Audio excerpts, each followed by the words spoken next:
Iod lang ni Tita. Timbarog. Ay, napatik siyang bata. Wala niya gihurot ko siya para daw magatot kasunganan. Yan tawag doon. Kuan lang sa bata ba. Nagibuhi bitaw siya. Sila nag-rice, no? Nag-rice ang bata. Nag-rice sila. Naman sila tired food. Pupok pa rin ang binigay.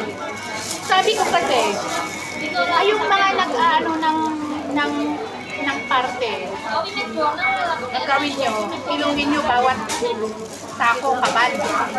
Kung parintahin nyo lahat yan sa kanyang partihin. Kasi pangit naman yung mayroong 35, may 40, may 40 plus, di ba? Ayun, sinundan naman nila yung ano.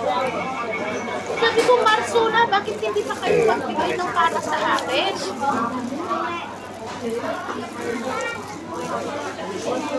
Ano yan? Saan? Hindi ko rin naintindihan dyan sa ito na third party na.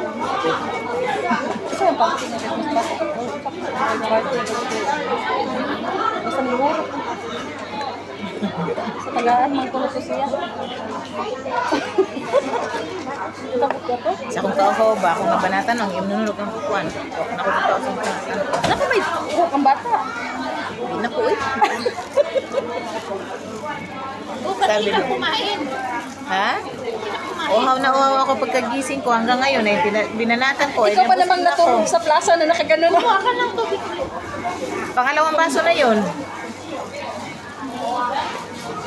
Nagpusog sa tubig, hindi tuloy na kaya yung pagkain niya. Pero sayang yung ginisa. Sige lang. Initin ko na lang bukas. O di may pagkain ako bukas. Ganon din sa akin, te. Hindi ko nga ni-rate nung pagdating ko. Hindi pa siya nadaot. Wala dito siya gi-rate na ako o sa palapuntan. Naday ka na nadapag ulit. Oh, di ba? Gito nga. Gito. Kalintanan lagi mo. Dito nga na to ang. Di ba? Giputos mo ito nimo sa ako sa kanya. Dito sa Black 50 na to. Di kuha. Oo.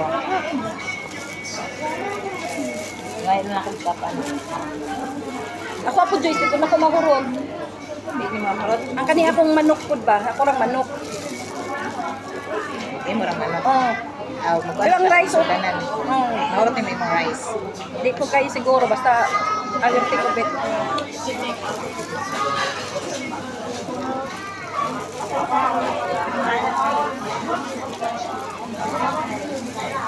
Hindi mo na lang kainin. Oh. Ano?